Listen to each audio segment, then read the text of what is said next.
Hello everyone, welcome back to a podcast of one's own. This is the 5th episode and today we're speaking about classic role models. So the traditional roles of women in society, how that's changed over the past couple of decades, where we're at now, and then also talk a bit about the sort of stigma or the marginalization of stay-at-home moms. Shout out to all the moms. This is your episode. And I'm here, as always, with Esther and Victoria. Hello. Hey, girls. Always a pleasure to be here. So Victoria, it was your session. It was. You talked a bit about the sort of traditional role of the housewife at first in Victorian times. Do you want to say... Yeah, do you want to give us like a brief, very brief history? Very brief history up until where we are right now. So we have seen the role of Victorian women as basically what Veblen describes up until 1899 as the best ornament in the house. So a woman's role was to show that the status of the household. So despite women belonging to different social classes, their role was still to be at home and still be the housewife, the mother, so take care of the house. So they were still constricted in their social classes, but within their social classes, they were constricted at home. So, it was unacceptable for a woman to work because if a woman worked, it meant that the husband wasn't rich enough to provide for the rest of the family. This kind of developed all along the 20th century too. We saw some of the advertising from the 50s where we see also the start of the mass consumption society, the way that we know it right now, and women at that point were the main target market for the new technologies that we're developing. So for example, dishwashers, washing machines, irons, all of the appliances for the house, they were targeted towards women. They didn't have the money power to actually buy what they needed to buy, but they had the power to tell their husband that they wanted that appliance. And that was kind of a role. Yeah, so it was the first time they actually became targets. They became like the buying force. Yeah. But they still had no decisional power, like that has to be clear. And especially their role as housewife was even more underlined and highlighted with the start of... Yeah, I don't know if you just heard that. It's like really, really noisy. Motorcycle interruption. Sorry about the audio this week. We've had problems. But yeah, as I was saying, so their role was even more highlighted with the start of advertising as we conceptualize it now. They were the faces of, for example, ads that show them being servants to the husband. We all know that. I think it's a ketchup ad, which is it's so easy to open. Even a woman can do it. So they were the subject of this type of stereotype as well. And then we see that with, for example, actually it happened with there was the start of this concept of the problem that has no name, which meant that increasingly during the second wave of feminism, I'm missing the name of the book right now. The Feminine Mystique. Thank you, the Feminine Mystique. So the problem that has no name, which was basically when the second wave of feminism started appearing, the focus was to try and eradicate the women from this role of a housewife, because what was seen is that despite the fact that in ads and by society, women were shown as being the happiest when they were housewives, the reality was that many women were experiencing what we now know as maybe depression, anxiety, just not being fulfilled exactly. But the problem was that nobody spoke about it because they all thought that it was a shame on them and on their family that they didn't feel made them fulfilled. look like worse housewives as well. And we saw just one last bit to just recap that this is a problem that is happening in current times as well. We saw a TED Talk where it was a therapist who said that she still sees her clients, women clients, experiencing this problem that has no name. So this sense of loneliness, because you think that nobody else experiences what you're going through, because women are still not allowed to say, you know what, I'm not happy because to be at home. Yeah, because everyone's expecting you to be happy when you're like a full-time mom. Being a full-time mom is meant to be Mm-hmm. like the purpose of your life of and your existence. like fulfilling enough for everything. Yeah. and then also what happens if what you were saying in the session about the empty nest syndrome, like what happens if the kids grow up and they leave the house, and that's basically like the purpose of your life. And now you're like them, maybe, I don't know, 40 years old, 50 years old, and you have to find yourself having to like start again. And we all know how hard it is to make friends even when you're in your 20s. I wouldn't want to imagine how hard it is when you're even you know, older than that. But what she brought up in the TED Talk about this sort of social isolation being actually like a hazard for your health, like your mental health and your physical health, and yet we're not really talking about it. And there's this huge stigma. I mean, I'm really grateful for like second wave feminism and the women's liberations movement, but I think we arrived at a point now where women are encouraged, and which is good, but also expected to pick up a career and pursue it and work, preferably full time, because capitalism. Mom, but then also, but then also do the splits between being an amazing mom, being there for your kids, still expected of you, and also work full time, and that's obviously that's almost impossible. We reached a point where it's like there's this paradoxical expectation on women. On one hand, you have to be this amazing mom still, and if you don't want to be a mother, then you know when a woman maybe our age says, "Oh, I don't want to be a mom," actually there's this incredibly negative stigma around you. It's like, "Oh, but you don't even know. Like, how would you know? You're only 20 something." Yeah. But then on the other hand, it's like, you don't want to have a career. Like, are you sure? Like, women fought for you to have a career. And it's like, okay, so what the hell am I meant to do? So is my role just part-time mom, part-time worker? Like, can I not? I remember, I didn't bring this up in the session because I couldn't remember. I had this conversation with one guy once, not my favorite person in the world, as you can tell by what I'm about to say. And I'm studying business, so one of my concerns is I don't want to be working for a CEO, for somebody in the future who then doesn't want to hire me based on the fact that I'm in a fertile age. Yeah. Because that happens, you know? Yeah, all the time. And he said, but it's normal. Like, if I'm a business owner, you know, I will think about that. Most logical choice for my business. Exactly. It's not going to be worth any of my money if I'm going to hire a woman who in 5 years is going to have children. So, of course, I'm going to ask if she's going to have children. I said, would you ever ask that a man, though? Would you, like, in an interview, would you ever ask a 20 to maybe 35-year-old man? I mean, even later, because men can have kids whenever they want, to be honest.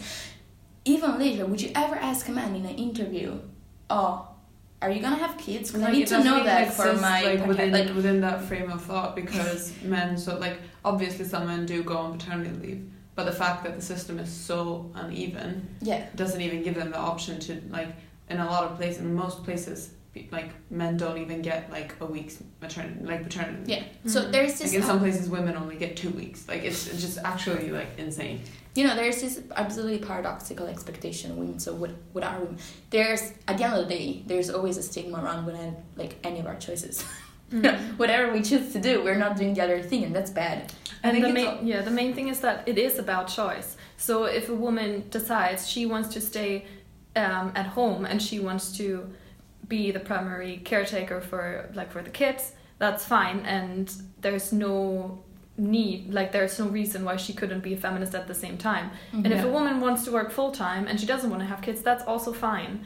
But then I think also we have to talk about choice and how autonomous we actually are in our decisions that we make, because we all grew up in this society, we all grew up with the same like social expectations and the pressure there is on us. So how free are we actually when we decide? I think it's like the whole response of society to women that decide they don't want to have kids is that they're like literally like stepping away from women, like they're not being feminine enough, or they're not like they're like, you know, not being a woman enough. But I also think that being like a career, like, quote unquote career woman, and focusing on your career while also having kids, like that's where a lot of, like, a big portion of the gender pay gap comes in as well, because you're not gonna like, if you have a kid, not only time wise that you have to like manage your time and not spend as much time like working as you have to take care of your kid, but also the whole like emotional labor part and like the fact that it actually takes mental energy, even when you're not with your child, even when you're not doing it while you're at work, you will be thinking about it, and it will take up energy and concentration. Like it does set like moms back in the working place, I think, to have such a big responsibility for the household. But this, like, it is a fact, like, that women take up more part-time work than men do because of this reason. I think it's also... if you have kids, like, I mean, my parents did it. My mom stayed at home for, I think, a year after she had my sister, and then she worked full-time again. And we had a nanny because my parents, like, they both worked full-time and they could afford it. But if they worked in, like, jobs that didn't pay as well, one of them, that, like, both working full-time wouldn't have been an option. No. And it's not. And then it's also, like, the choice of if you want to be equal in your, like, dividing the labor of taking care of a child, it's not necessarily the easiest. Like, you might want for the dad to stay at home with a kid and mom goes out and works full-time, but you also have to take the economic factor into consideration, and in a lot of places, in most places, having one salary is still kind of like... Kids are expensive. It's still, kids are expensive, and only like surviving on one salary, then of course you're going to pick the salary that's going to be highest, which is going to be the man's one. Yeah, true. So like it still just perpetuates the whole divide. But then I think one thing that we spoke about in the session was, like Katarina kind of mentioned it before, the idea that housewives should still be part of the community. I think one of the biggest problem, we talked about the problem that has no name, is then we kind of have a tendency to then leave housewives outside of the narrative and just talk about working moms, which is super important, and talk about their struggle, which again is super important. But then we miss out a number of women who then cannot be part of the conversation and feel left out, and they shouldn't. Because I think for me, one of the points of feminism is to create a community, a sisterhood of women to support each other. And if within this movement there is such great stigma around women who decide to not work for whatever reason, maybe it is societal influence, maybe it is their own choice, I don't think but like we cannot judge that from the outside. I truly think that like feminism in essence is about choice. That's like the whole point of the movement, is to give women the choice. In every given situation in their life to make choices for herself. And this is just one example where it has become really infected, I think. Yeah, I agree. It's like, I mean, the whole stigma that's built around stay-at-home moms, like, to me, it's like so obvious that it's because they're doing a full-time job, and we cannot ignore the fact that families, like, a family is the most important, like, unit. That's where, like, the state has to rely on, obviously. Everything is centered around this. Because if there are no kids, there is no future, like, workforce.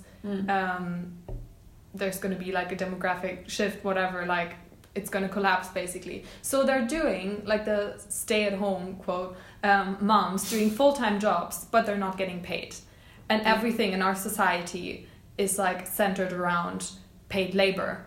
But and to me, it's like it's bullshit. Like, it's excuse ridiculous. me, but it's not like they're gonna stay at home and start drinking wine at like 12 noon. No, they're taking care of the house, of the kids. They're cooking, they're cleaning, and just they're because it's not the next paid, generation. also, like, just, in essence, like, just because it's not paid, it's not appreciated. But also, those are respectable duties of, for example, somebody who has their job, is a cleaner or is a nanny or is. Those are the same jobs. It's just that they're not entering.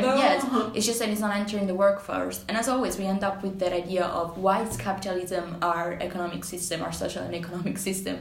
Because if you think about it, the only reason why stay-at-home mom or dad or whoever decides to stay at home have this negative, aura around them is because they're not part of the workforce. And according to our society, If you're not part of the workforce, you're not valuable, and that is so far away from the truth. Yeah. That is absolutely not the truth. And at the end of the day, it comes up with the idea of, if you're not part of the workforce, it means that you can't consume with your own money, and if you can't consume with your own money, you're not a valuable human being. That's the society that we live in. That's the icon, and that's so wrong, and it's so absolutely like silly. But we have to like rethink the way that we define work in that sense, because obviously this is work.